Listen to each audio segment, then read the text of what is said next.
എല്ലാവർക്കും പുതിയൊരു വീഡിയോയിലേക്ക് സ്വാഗതം. ഇത്ര ഹാപ്പി ആയിട്ട് ആദ്യമായിട്ടാണ് ഞാൻ ഒരു വ്ളോഗ് ചെയ്യുന്നത്. ഇന്ന് ഞങ്ങൾ വേറെ എവിടെയല്ല പോകുന്നത്, നേരെ വീട്ടിലോട്ടാണ് പോകുന്നത്. പക്ഷെ ഞങ്ങൾ ചെല്ലുന്ന വിവരം വീട്ടിൽ ആർക്കും യാതൊരു ഐഡിയ ഇല്ല. ഒറ്റൊരാൾക്ക് മാത്രമേ അറിയുള്ളൂ, അത് ചേച്ചിക്കാണ്. അപ്പോൾ ബാക്കി എല്ലാവരെയും സർപ്രൈസ് ചെയ്യാൻ വേണ്ടിയിട്ടാണ് ഞങ്ങൾ പോകുന്നത്. ഈ കാണുന്ന പെട്ടികളൊന്നും ഞങ്ങൾ ഒരു ദിവസം കൊണ്ട് പാക്ക് ചെയ്തതല്ല. ഞങ്ങൾ ഒരു 3 മാസം മുന്നേ ടിക്കറ്റ് എടുത്തിട്ട് ഓരോരുത്തർക്കും വേണ്ട കാര്യങ്ങൾ അനുസരിച്ചിട്ട് ഓരോരുത്തർക്കും ഗിഫ്റ്റ് ചെയ്യാനായിട്ടുള്ള കാര്യങ്ങൾ ആരോടും പറയാതെ ഞങ്ങൾ ഓരോ തവണയായിട്ട് മേടിച്ചിങ്ങനെ വെച്ചതാണ്. അപ്പം ഞങ്ങൾക്കിത് ഭയങ്കര സ്പെഷ്യലാണ്. പോകുന്നതിൻ്റെ തലേ ദിവസമൊന്നും ഞങ്ങൾക്ക് പ്രത്യേകിച്ച് പാക്ക് ചെയ്യേണ്ടതായിട്ട് വന്നില്ല. ഞങ്ങളുടെ കുറച്ച് ഡ്രസ്സ് മാത്രമേ പാക്ക് ചെയ്യേണ്ടതായിട്ട് വന്നുള്ളൂ. ബാക്കിയൊക്കെ ഓൾറെഡി സെറ്റായിരുന്നു. അപ്പം ഈ ഒരു രാത്രി എങ്ങനെ കിടന്ന് ഉറങ്ങിയെന്ന് പോലും അറിയില്ല. അത്ര എക്സൈറ്റഡ് ആയിരുന്നു. പിന്നെ വീട്ടിൽ പറയാതെയും കൂടെ ആണല്ലോ പോകുന്നത്. അപ്പോൾ അവരുടെ എക്സ്പ്രഷൻ എന്താണെന്ന് അറിയാനൊക്കെ ഭയങ്കര ഇങ്ങനെ നോക്കിയിരിക്കുകയായിരുന്നു. ഒരുപാട് നാളുകളായിട്ട് നിങ്ങളെപ്പോഴാണ് വരുന്നതെന്ന് ഇങ്ങനെ വീട്ടിൽ നിന്ന് ഇങ്ങനെ തിരക്കിക്കൊണ്ടിരിക്കുമായിരുന്നു. അപ്പം അപ്പോഴൊക്കെ ഞങ്ങളിങ്ങനെ ഓരോ കള്ളത്തരമൊക്കെ കള്ളത്തരം കുഞ്ഞായിട്ട് പറഞ്ഞിട്ടുണ്ട്. കള്ളത്തരം അല്ലാതെ ഇത് അറിയാതെ ഞങ്ങളുടെ വായിന്നും പലതവണ വീണ് പോയിട്ടുണ്ട്. പക്ഷേ എന്തോ ഭാഗ്യത്തിന് ഞങ്ങളുടെ വീട്ടുകാർ നിഷ്കളങ്കരായതുകൊണ്ടായിരിക്കും അതത്ര ശ്രദ്ധിച്ചിട്ടില്ല. അങ്ങനെ ഞങ്ങളിതേ ഇപ്പം നിൽക്കുന്നത് മാഞ്ചസ്റ്റർ എയർപോർട്ടിലാണ്. അപ്പോൾ അവിടെ വന്നു. ഞങ്ങളുടെ ബാഗേജും കാര്യങ്ങളും എല്ലാം നല്ല സെറ്റായിരുന്നു. നമ്മൾ ഓൾറെഡി ഇതൊക്കെ എല്ലാം സെറ്റാക്കി വെച്ചതുകൊണ്ട് ലാസ്റ്റ് മിനിറ്റ് ടെൻഷനൊന്നും ഇല്ലായിരുന്നു. അങ്ങനെ ഞങ്ങൾ ചെക്കിനും കാര്യങ്ങളും എല്ലാം കഴിഞ്ഞിട്ട് ഡ്യൂട്ടി ഫ്രീയിൽ ഇങ്ങനെ നിൽക്കുകയാണ്. അപ്പോൾ ഡ്യൂട്ടി ഫ്രീയിൽ അവിടെ ചെന്നപ്പോഴാണ് മനസ്സിലായത് ആ വിലയുടെ ഡിഫറൻസ് ഭയങ്കരമായിട്ട്. പ്രത്യേകിച്ച് ആൽക്കഹോളും കാര്യങ്ങളും അല്ലെങ്കിൽ ഡ്രിങ്ക്സ് എന്തെങ്കിലുമൊക്കെ മേടിക്കാനാണെങ്കിൽ ഡ്യൂട്ടി ഫ്രീ ആണ് എപ്പോഴും ദ ബെസ്റ്റ് എന്ന് പറയുന്നതിൻ്റെ കാരണം അവിടെ പോയി കഴിഞ്ഞാൽ മനസ്സിലാവും. അങ്ങനെ ഞങ്ങൾ കുറച്ച് സാധനങ്ങളൊക്കെ മേടിച്ചു. ഇവിടെ വെയിറ്റ് ചെയ്യാണ്. അപ്പോൾ ഇതാണ് മാഞ്ചസ്റ്റർ എയർപോർട്ടിലെ ടെർമിനൽ 3. ഈ ഒരു ഫ്ലൈറ്റിലാണ് നമ്മൾ പോകുന്നത്. ഈ ഫ്ലൈറ്റ് ഒരു കുട്ടി ഫ്ലൈറ്റാണ്. അപ്പോൾ നമ്മൾ ആദ്യം മാഞ്ചസ്റ്ററിൽ നിന്ന് ലണ്ടൻ പോവും. ലണ്ടൻ നിന്നാണ് ബാംഗ്ലൂർ പോകുന്നത്. ഏകദേശം ഇപ്പം ഒരു സമയം 9 മണി. ഈ ഒരു സമയത്തൊന്നും വീട്ടിൽ വിളിക്കാനായിട്ട് നമ്മുടെ കോളൊന്നും വീട്ടിൽ എക്സ്പെക്റ്റ് ചെയ്തതേയില്ല എന്ന് ഞങ്ങൾക്ക് ഷുവറാണ്. അപ്പം ലണ്ടനിൽ ചെന്നിട്ട് എവിടെയെങ്കിലും നമ്മളെപ്പോഴും പോകുന്നൊരു മോളുണ്ട് ഇവിടെ. അപ്പോൾ അവിടെ എങ്ങാനും ഇരിക്കുകയാണെന്ന് പറഞ്ഞിട്ട് വീട്ടിൽ വിളിക്കാം എന്നുള്ളതായിരുന്നു ഞങ്ങളുടെ പ്ലാൻ. മാഞ്ചസ്റ്ററിൽ നിന്ന് ലണ്ടൻ ഏകദേശം അരമണിക്കൂറുള്ളൂ കേട്ടോ ഫ്ലൈ ചെയ്യാനായിട്ട്. പിന്നെ ബാക്കി നമ്മൾ ഈ കയറുന്നതും ഇറങ്ങുന്നതും ഒക്കെ ആയിട്ടാണ് ഒരു ഏകദേശം 1 മണിക്കൂർ വരുന്നത്. ശരിക്കും പറഞ്ഞാൽ മാഞ്ചസ്റ്റർ ടു കൊച്ചിൻ ഇഷ്ടം പോലെ ഫ്ലൈറ്റ്സ് ഉണ്ട്. ഏതെങ്കിലും ഒരു ഗൾഫ് കൺട്രി ടച്ച് ചെയ്തിട്ട് നമുക്ക് പോവാം. പക്ഷേ ഞങ്ങൾ മനഃപൂർവ്വം ഞങ്ങൾക്ക് ബാംഗ്ലൂർ പോകേണ്ടത് കൊണ്ട് ഏറ്റവും ബെസ്റ്റ് ഓപ്ഷനായിരുന്നു ശരിക്കും പറഞ്ഞാൽ ഈ ഒരു ഫ്ലൈറ്റ്. അപ്പോൾ ഈ ഒരു ഫ്ലൈറ്റിനെ പറ്റിയിട്ടുള്ള മൊത്തം ഡീറ്റെയിൽസും ഞാൻ പറയാം.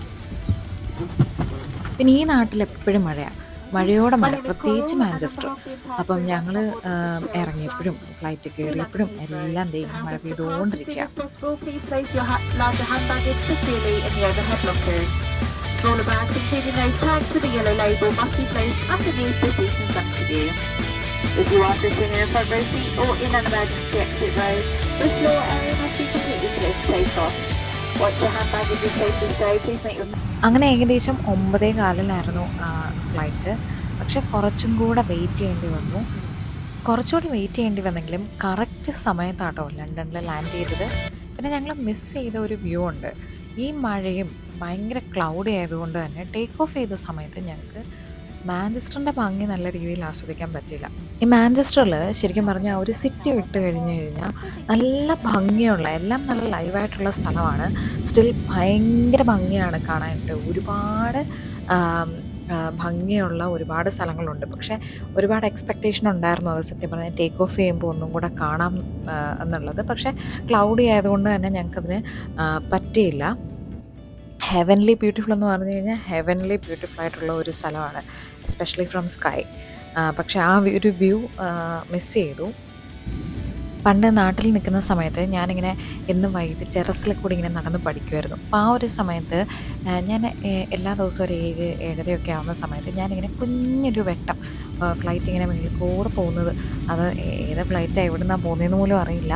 പക്ഷേ ഇങ്ങനെ കുഞ്ഞ് ഒരു മിന്നാമിനുങ്ങ് പോലെ ഇങ്ങനെ കാണുമായിരുന്നു. അപ്പം ആ ഒരു സമയത്തൊക്കെ ഇങ്ങനെ ഭയങ്കര ഒരിതാണ്. നേരത്തെ ഒരു തവണ കയറിയിട്ടുണ്ടെങ്കിലും വീണ്ടും ഒന്ന് കയറാൻ പറ്റിയായിരുന്നെങ്കിൽ, ഇങ്ങനെ എവിടെയെങ്കിലും പോകാൻ പറ്റിയായിരുന്നെങ്കിൽ ഒക്കെ ഇങ്ങനെ തോന്നും. പക്ഷേ എൻ്റെ ഒരു ഇതിൽ ഏറ്റവും ബോറടിച്ച് ശരിയാവുന്ന ഒരു യാത്രയാണ് ഈ ഒരു ഫ്ലൈറ്റ് യാത്ര. ഒരു 3-4 മണിക്കൂറൊക്കെ മാക്സിമം. അതിനപ്പുറം ഇരിക്കുമ്പോഴത്തേക്ക് നമ്മൾ ഫെഡപ്പ് ആവുന്ന ഒരു യാത്രയാണ് ശരിക്കും ഈ ഒരു ഫ്ലൈറ്റ് യാത്ര. കാരണം എനിക്കെപ്പോഴും തോന്നാറുണ്ട് ഇത് മേളിൽ വന്നിട്ട് അങ്ങ് നിൽക്കുന്നത് പോലെ, മൂവ് ചെയ്യാത്തത് പോലൊക്കെ എനിക്ക് തോന്നാറുണ്ട് എപ്പോഴും. അപ്പോൾ ഞങ്ങൾ മാഞ്ചസ്റ്ററിൽ നിന്ന് കയറി ഏകദേശം അരമണിക്കൂർ കൊണ്ട് ലണ്ടനിലെത്തി. അപ്പം ഞാൻ കണ്ട കാഴ്ചയാണ് കേട്ടോ ഈ ഒരു ഫ്ലൈറ്റിൻ്റെ ഇങ്ങനെ നിഴലടിക്കുന്നത്. അത് എനിക്ക് ഭയങ്കര ഭംഗിയായിട്ട് തോന്നി. അപ്പം ഇപ്പോൾ ഈ വരകളൊക്കെ പോലെ ഇങ്ങനെ കാണുന്നില്ലേ, അതൊക്കെ ഇങ്ങനെ ഓരോ ഫ്ലൈറ്റ്സ് പോകുന്നതാണ്. അപ്പോൾ ഞങ്ങൾ ഇപ്പോൾ ഏകദേശം ലണ്ടൻ എത്താറായിരിക്കുകയാണ്.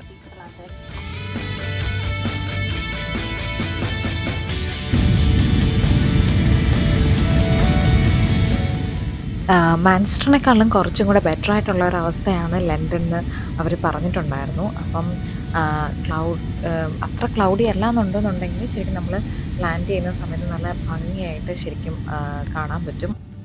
പിന്നെ നമ്മളിപ്പം ലണ്ടനിൽ എത്തിയിരിക്കുകയാണ്. ഇപ്പം താഴോട്ട് നോക്കിയാൽ കാണാം ലണ്ടൻ്റെ ആ ഒരു സിറ്റിയുടെ ഭംഗിയൊക്കെ. ഇവിടെ കൂടുതൽ ഈ ഒരു സിറ്റിയുടെ വ്യൂ ആണ് കാണുന്നത്. പക്ഷേ മാഞ്ചസ്റ്ററിൽ ഭയങ്കരമായിട്ടുള്ള പ്രകൃതി രമണീയമായ ഒരു ഭംഗി കാണാൻ പറ്റും. അപ്പോൾ അങ്ങനെ കറക്റ്റ് സമയത്ത്, കുറച്ച് ലേറ്റ് ആയിരുന്നെങ്കിലും കറക്റ്റ് സമയമായപ്പോഴാണ് കറക്റ്റ് ഏകദേശം ഒരു 20 മിനിറ്റ്, അരമണിക്കൂർ പോലും എടുത്തില്ല, 20 മിനിറ്റ് കൊണ്ട് ശരിക്കും ലണ്ടൻ എത്തി. ഇതൊരു ഷോർട്ട് ഡിസ്റ്റൻസ് ഫ്ലൈറ്റ് ആയതുകൊണ്ട് തന്നെ നമുക്ക് ഇവിടുന്ന് ഫുഡൊന്നും പ്രത്യേകിച്ച് നമുക്ക് എന്തെങ്കിലും വേണമെന്നുണ്ടെങ്കിൽ ഞാൻ മുമ്പേ കാണിച്ച ഒരു ബ്രോഷറിൽ നിന്ന് എന്തെങ്കിലും ഒരിത് നോക്കിയിട്ട് ഓർഡർ ചെയ്യാൻ പറ്റും. അതല്ലാതെ അവർ ഒരു ഡ്രിങ്കും ഒരു സ്നാക്സും ചെറിയ സ്നാക്സൊക്കെ തന്നിരുന്നു. അത്ര മാത്രമേ ഉള്ളൂ കേട്ടോ ഈ ഒരു ഫ്ലൈറ്റിൽ. ഇത്ര ഷോർട്ട് ഡിസ്റ്റൻസ് ആണെങ്കിലും അവരത് പ്രൊവൈഡ് ചെയ്യും. അങ്ങനെ ഇപ്പോൾ നമ്മൾ ലണ്ടനിൽ ലാൻഡ് ചെയ്യാനായിട്ട് പോവാണ്.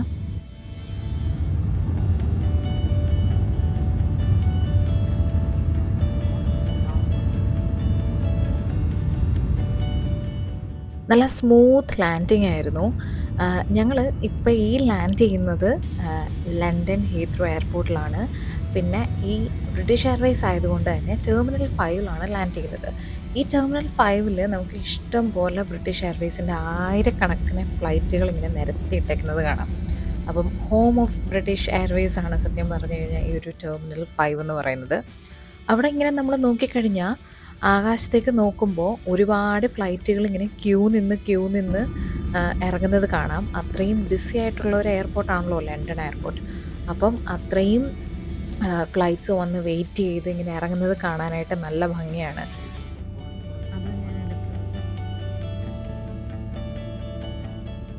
ഇപ്പോൾ ഇത് കാണുന്ന മേ ബി എല്ലാവരും ഫ്ലൈറ്റിൽ യാത്ര ചെയ്യുന്നതൊക്കെ ആയിരിക്കും. ഇത്രയും എക്സ്പ്ലനേഷൻസിൻ്റെ ഒന്നും ആവശ്യമില്ലായിരിക്കും. പക്ഷേ എനിക്കിനി ഒരു 100 തവണ ഫ്ലൈറ്റിൽ യാത്ര ചെയ്താലും അത് കയറുന്നിടം വരെ ഒരു 4 മണിക്കൂർ വരെ ആ എക്സൈറ്റ്മെൻറ്റ് കാണും.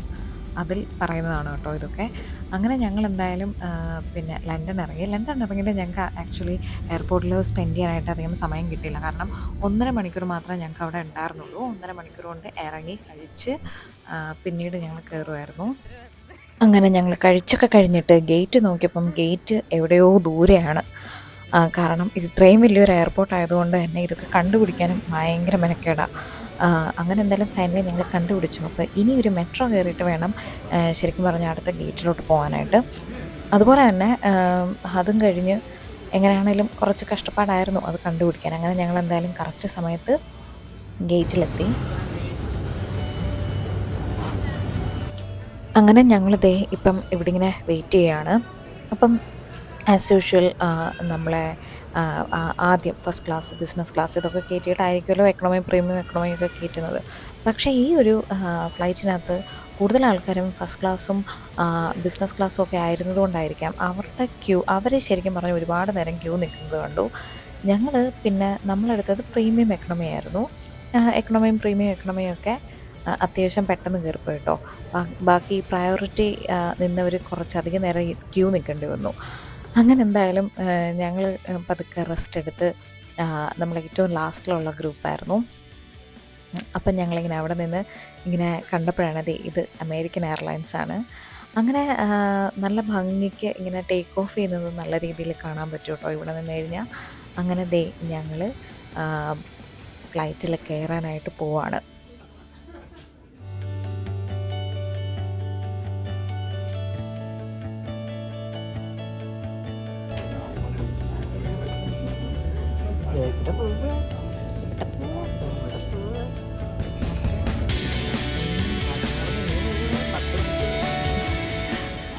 ഈ ഒരു വ്ളോഗ് ഞാൻ ഇവിടെ വെച്ച് നിർത്തുകയാണ്. അടുത്തത് നമ്മൾ ലണ്ടനിൽ നിന്ന് ബാംഗ്ലൂർ പോകുന്ന ഒരു വ്ളോഗ് ഏറ്റവും പെട്ടെന്ന് തന്നെ അടുത്ത ദിവസം തന്നെ ഇടുന്നതായിരിക്കും. അപ്പോൾ ഈ ഒരു വീഡിയോ എല്ലാവർക്കും ഇഷ്ടപ്പെട്ടെന്ന് വിചാരിക്കുന്നു.